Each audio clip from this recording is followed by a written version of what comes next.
नरेंद्र सिंह जी बिहार में जदयू के न सिर्फ बड़े नेता हैं बल्कि इन्होंने पार्टी को खड़ा करने में एक बड़ी भूमिका निभाई है। हम इनसे बात करेंगे और यह समझने की कोशिश करेंगे कि वाकई में नीतीश जी जो लगातार 7वीं बार बिहार के मुख्यमंत्री बने हैं तो इसको लेकर के अब बिहार जो है वो कितना विकास कर पाएगा। और दूसरा जो सबसे महत्वपूर्ण सवाल है कि क्या इन सब के बीच नरेंद्र बाबू को फिर कोई एक नई जिम्मेदारी मिलेगी। नरेंद्र जी, सबसे पहले आपका स्वागत है सनमार्ग लाइव 7 में। आपके मित्र हैं नीतीश जी और बचपन के मित्र हैं, आप लोगों ने साथ जीवन जिया है और कहा यह जाता है कि जो बचपन की दोस्ती होती है वो कभी नहीं टूटती है। ऐसी भी दोस्ती नहीं टूटती है जो सच्चे दोस्त होते हैं। नरेंद्र सिंह जी 7वीं बार, नीतीश जी 7वीं बार मुख्यमंत्री बने हैं। निश्चित तौर पर काफ़ी खुश होंगे आप, काफ़ी उत्साहित होंगे आप।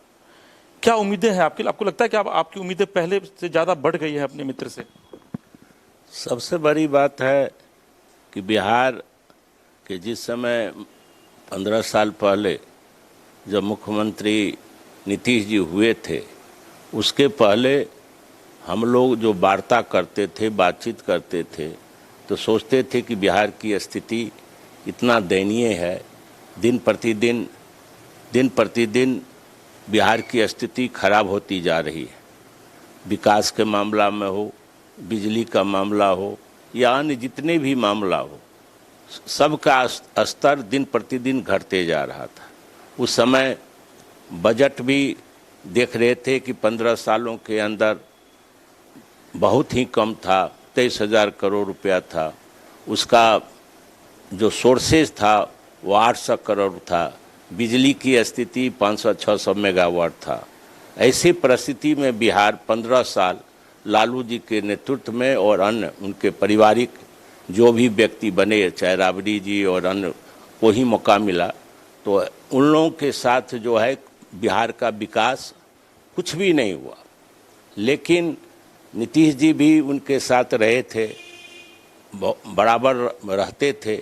लेकिन वार्ता के क्रम में बातचीत होती थी तो हम लोग कहते थे कि लालू जी जब बिहार का विकास नहीं कर पा रहे हैं और विकसित बिहार नहीं हो रहा है, ऐसे परिस्थिति में मैं व्यक्तिगत रूप से नीतीश जी को कहते थे, तुम क्यों नहीं स्वयं मुख्यमंत्री के लिए प्रयास करोगे।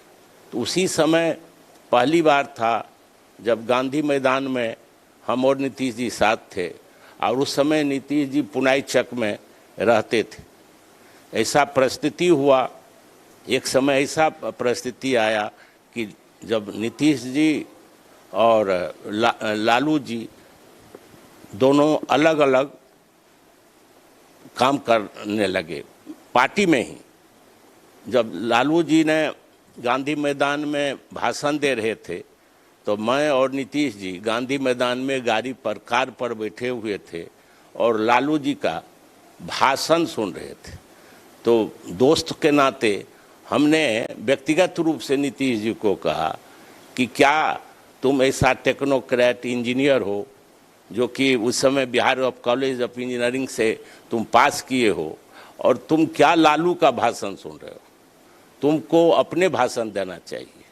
इसके बाद वैसी परिस्थिति हुई, वहाँ रंजन यादव और आपको ये लगता था कि आपके एक मित्र जो बचपन के आपके सहपाठी हैं एक दिन राजनीति में इतनी ऊंचाई पर पहुंचेंगे कि 7वीं बार मुख्यमंत्री बनेंगे? ऐसा तो उस समय में 1967 में नहीं लगता था, क्योंकि 1967 में ही साइंस कॉलेज से engineering college, Bihar college of engineering में आए थे और हम बिहार यूनिवर्सिटी से आए थे। समस्तीपुर कॉलेज में हम 1967 में पास करने के बाद यहाँ इंजीनियरिंग कॉलेज में आए थे। तो हमारा दोस्ती करीब 53 साल का है।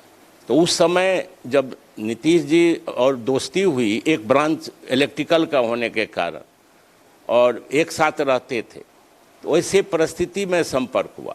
और उस समय वो समाजवादी विभजन सभा से जुड़ा था, समाजवादी विभजन सभा से जुड़ा हुआ था। उस समय हम लोग का दोस्त था जो कि 1966 बैच का सुरेश शेखर थे, जो टॉपर थे मैट्रिकुलेशन का, जो नोबेल्टी में अशोक राजपथ पर रहते थे। तो उनका आना जाना और नीतीश से वार्ता होना और समाजवादी बातें होती थी, सब साथ रहते थे। और कैंटीन में हम लोग का इंजीनियरिंग कॉलेज के कैंपस में था, वही में एक एज ए स्टूडेंट हम लोग मिलते जुलते, बगल में साइंस कॉलेज था। लेकिन वह समाजवादी के जितने भी युवक थे, यंग थे, जो विद्यार्थी थे, उसी सबका आना, कैंटीन में बैठना ही लगातार चलते रहा। युवा काल में भी नीतीश जी इसी तरीके से शांत थे, गंभीर थे क्या? वह सभी दिन शांत रहा, जवाब कम देना, ये उसका हैबिट है। बात को सुनने में अधिक रुचि रखता है और सुन करके प्रकट तुरंत वो नहीं करता। बोलते कम है।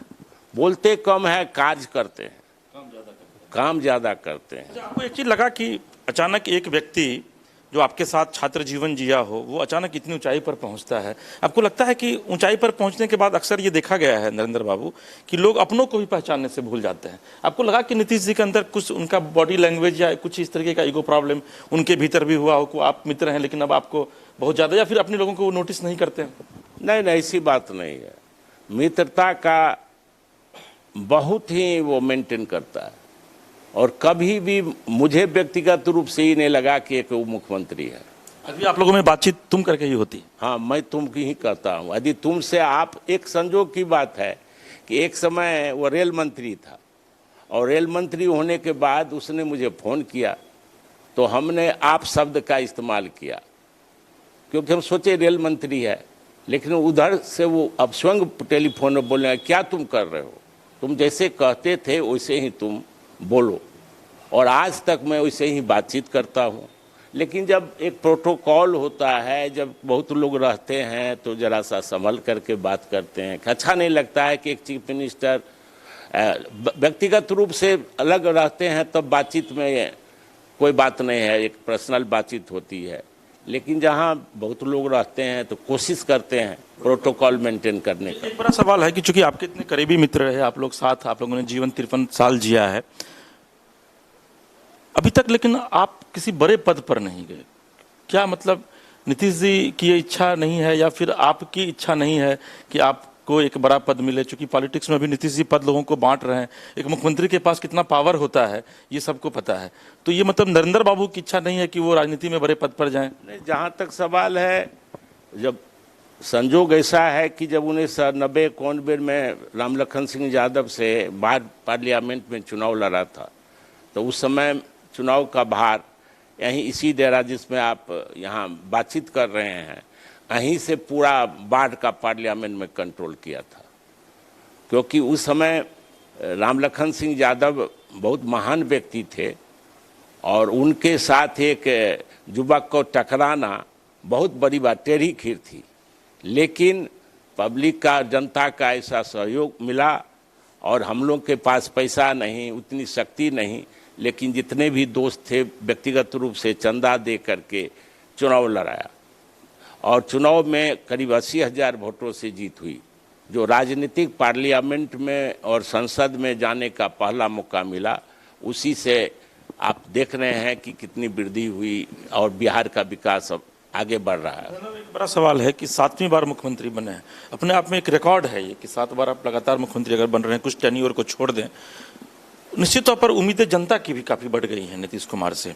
एक मित्र होने के नाते आप क्या उम्मीद करते हैं अब इस बार इस पारी में नीतीश कुमार से? इस पारी में जितना भी विकास का कार्य हो, जैसे इंफ्रास्ट्रक्चर में रोड, पुल, पुलिया, जो कि आपको देख रहे हैं कि कहीं भी बिहार के किसी कोने से आने में 5 से 6 घंटे लगते हैं।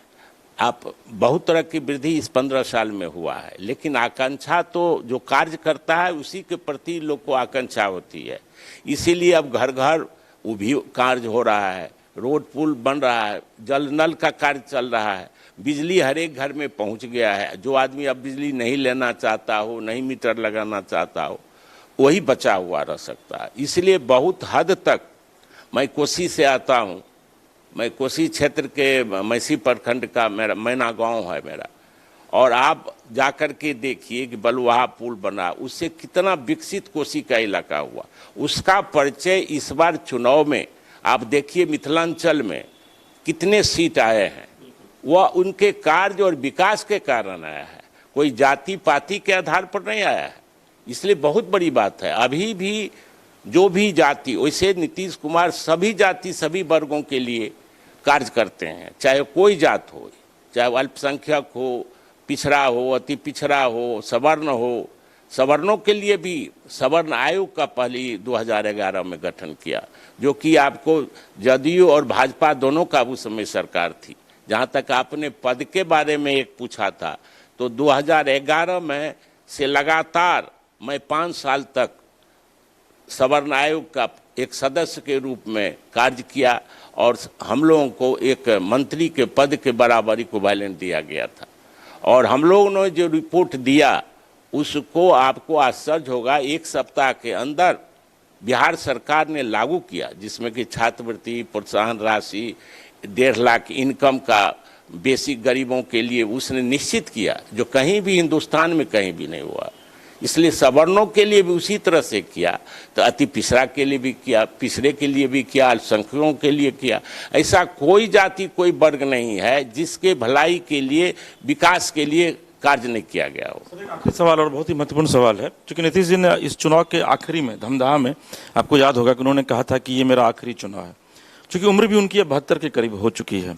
बीजेपी कहती है कि 75 के बाद जो है वो राजनीति में बड़े नेताओं को नहीं रहना चाहिए। आपको लगता है कि नीतीश जी आने वाले दिनों में, यानी कि इस 5 साल के टेन्योर के बाद, राजनीति को अलविदा कह सकते हैं? मुझे तो नहीं लगता है।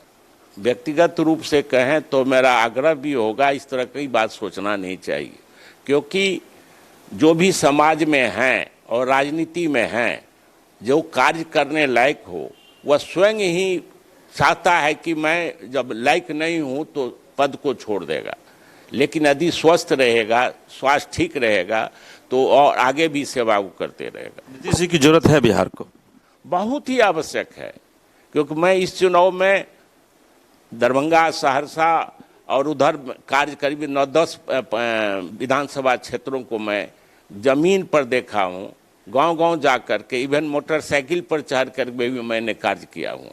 कुछ ऐसे जगह थे जो कि पहुँचने में कोसी के बीच में, मैं उस तरह से भी कार्य किया हूँ पार्टी के लिए।